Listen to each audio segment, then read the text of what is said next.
കത്തോലിക്ക സഭയുടെ അടിത്തറ ഇളക്കി ശവദാഹ വിപ്ലവം. മരണാനന്തര സ്വർഗത്തിലേക്കുള്ള വാതിൽ പള്ളി സെമിത്തേരി വഴി മാത്രമാണെന്ന് വിശ്വാസികളെ ഇത്രയും നാളും പറഞ്ഞു കബളിപ്പിച്ച പുരോഹിതവർഗത്തിനുള്ള മറുപടിയാണ് ചേർത്തല തിരുനെല്ലൂർ വെളിപ്പറമ്പിൽ കുടുംബം കഴിഞ്ഞ ദിവസം നൽകിയത്. ആലപ്പുഴ ജില്ലയിൽ ചേന്നംപള്ളിപ്പുറം ഗ്രാമപഞ്ചായത്ത് 9-ാം വാർഡിൽ തിരുനെല്ലൂർ സെയിന്റ് ജോസഫ് പള്ളി ഇടവാംഗമായ 83 വയസ്സുള്ള വെളിപ്പറമ്പിൽ വർക്കീമത്തായയുടെ മൃതദേഹം പള്ളി സെമിത്തേരി ഒഴിവാക്കി വീട്ടുവളപ്പിൽ ആചാരപൂർവ്വം ദഹിപ്പിച്ചായിരുന്നു കത്തോലിക്ക സഭാ ചരിത്രത്തിൽ നവീകരണ വിപ്ലവത്തിന് തുടക്കമിടുകയും സഭാമേധാവികളെ ഞെട്ടിക്കുകയും ചെയ്ത ശവദാഹ ശുശ്രൂഷ. ജനനം മുതൽ മരണം വരെ വിശ്വാസികളെ പള്ളിയുടെയും പൗരോഹിത്യന്റെയും ഇറുക്കമുള്ള കാണാച്ചരടിൽ ബന്ധിപ്പിച്ചു നിർത്തുവാൻ പുരോഹിതവർഗം പിന്തുടർന്നു പോരുന്ന അനുഷ്ഠാനങ്ങളാണ് മാമോദിസ മുതൽ സെമിത്തേരിയിലെ കല്ലറ വരെ നീളുന്ന ശുശ്രൂഷ കർമ്മങ്ങൾ. ശവം മറവ് ചെയ്യുവാനുള്ള ഈ 6 അടി ചതുരത്തെ അന്തസ്സിന്റെയും ആഡംബരത്തിന്റെയും പ്രതീകമാക്കി മാറ്റിയതും പുരോഹിതവർഗം തന്നെ. പള്ളി സെമിത്തേരികൾ വിശ്വാസത്തിന്റെ പേരിൽ ഏറ്റവും ലാഭകരമായ കച്ചവടമാണെന്ന് കണ്ടെത്തിയ അന്ന് തുടങ്ങിയതാണ് റിയൽ എസ്റ്റേറ്റ് മാഫിയകളെ പോലും നാണം കെടുത്തുന്ന മട്ടിൽ കല്ലറകളുടെ പേരിലെ കച്ചവടങ്ങൾ. കുടുംബ കല്ലറകൾ എന്ന പേരിലെ ചതുര അറകൾ പള്ളികൾക്ക് ലക്ഷങ്ങൾ മറിയുന്ന ബിസിനസ്സാണ്. കല്ലറയ്ക്ക് 20 ലക്ഷം രൂപ വരെ ഈടാക്കുന്ന പള്ളികൾ കേരളത്തിലുണ്ടെന്ന് കേട്ട് കുരിശു വരയ്ക്കേണ്ട. ആ തുക തന്നെ അപ്പച്ചന്റെയും അമ്മച്ചിയുടെയും പേരിൽ വർഷങ്ങൾക്ക് മുമ്പ് പള്ളിയിലടച്ച് രസീത് വാങ്ങി കാത്തിരിക്കുന്ന മക്കളും കൊച്ചുമക്കളും 50 ലക്ഷത്തിന്റെ കല്ലറ പണിത് മേലോട്ട് നോക്കിയിരിക്കുന്ന മുണ്ണകളും ഞങ്ങളുടെ വിശ്വാസികളുടെ കൂട്ടത്തിലുണ്ട്.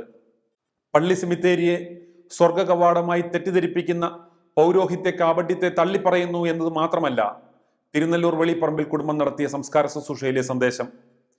പുരോഹിതന്മാരുടെ ഇരകളായി പീഡിപ്പിക്കപ്പെട്ട എല്ലാവർക്കും വേണ്ടിയുള്ള സമർപ്പണമാണ് പിതാവിന്റെ മൃതശരീരം പള്ളി സെമിത്തേരിയിൽ അടക്കം ചെയ്യാതെ വീട്ടുവളപ്പിൽ ദഹിപ്പിക്കുവാനുള്ള തീരുമാനമെന്ന മകൻ ജിമ്മിയുടെ പ്രഖ്യാപനം പുരോഹിതവർഗ തെമ്മാടികൾക്ക് നേരെയുള്ള ഒരു ചൂണ്ടുവിരലാണ്.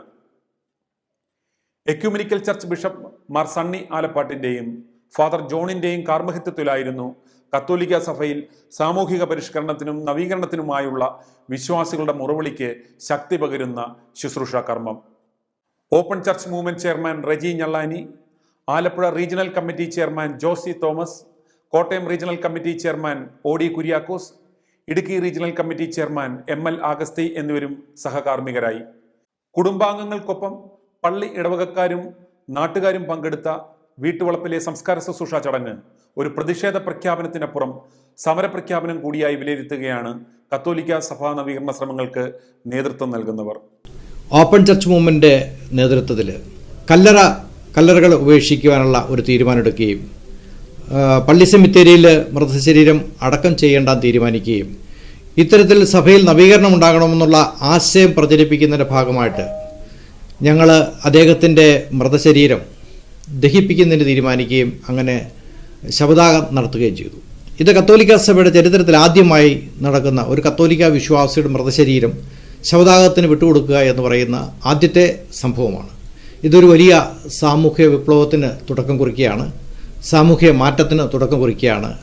ഓപ്പൺ ചർച്ച് മൂവ്മെൻറ്റ് ഇത്തരം കാര്യങ്ങളെല്ലാം വളരെ സജീവമായി മുന്നോട്ട് പോകാൻ തീരുമാനിച്ചിരിക്കുകയാണ്. ഇത്തരത്തിലുള്ള പ്രതിഷേധ പരിപാടികൾ, സഭയിലെ മാറ്റങ്ങൾക്ക് വേണ്ടിയിട്ടുള്ള ഒരു പ്രതിഷേധത്തിന് വേണ്ടിയിട്ടാണ് ഈ കുടുംബം തയ്യാറായിരിക്കുന്നത്. അതുകൊണ്ട് മത്തായിച്ചേട്ടൻ്റെ കുടുംബം കാണിച്ചിരിക്കുന്ന ഈ വലിയൊരു മാതൃക തീർച്ചയായിട്ടും ക്രിസ്തീയ സമൂഹത്തിന് മുഴുവൻ മാതൃകയാണ്. അതിനുവേണ്ടിയിട്ടുള്ള പരിശ്രമമായിട്ട് മുന്നോട്ട് പോവുകയാണ് ഞാൻ.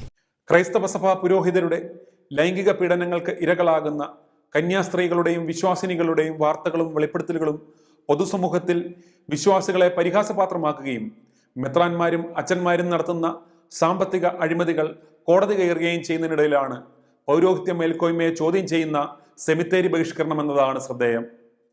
എൻ്റെ അപ്പച്ചൻ്റെ ശവക്കല്ലറയുടെ പണം കൊണ്ട് ഒരു കത്തനാരും വ്യഭിചരിച്ച കേസ് നടത്തേണ്ടെന്നും ഒരു മടത്തിലമ്മയും ഞങ്ങളുടെ കാശുകൊണ്ട് കന്യാചർമ്മം വെച്ചുപിടിപ്പിക്കേണ്ടെന്നും ഇവർ സമൂഹത്തോട് വിളിച്ചു പറയുന്നു. കത്തോലിക്ക സഭയുടെ അടിത്തറ തകർക്കുന്ന വിശ്വാസികളുടെ ആദ്യത്തെ ഈ ശവദാഹം ഒരു വിപ്ലവം തന്നെയാണ്.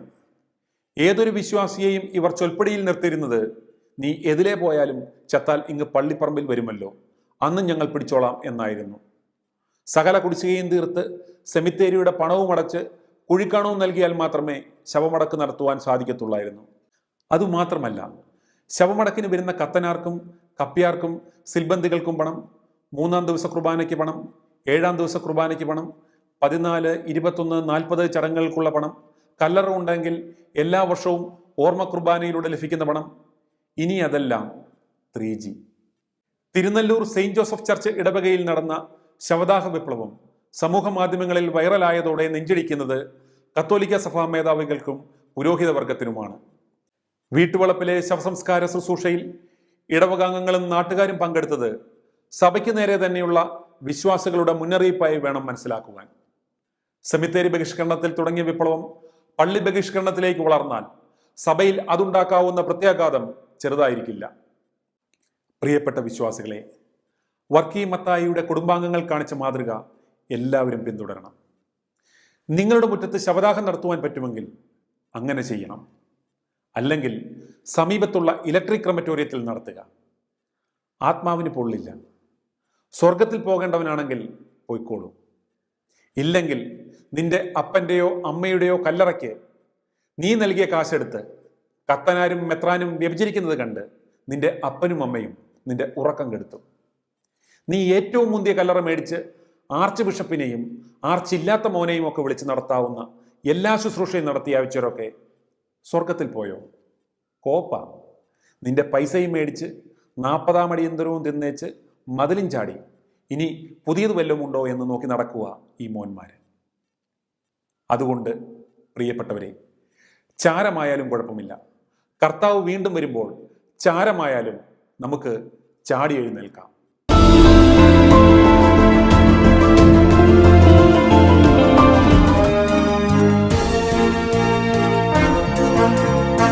i2i News, an eye for truth.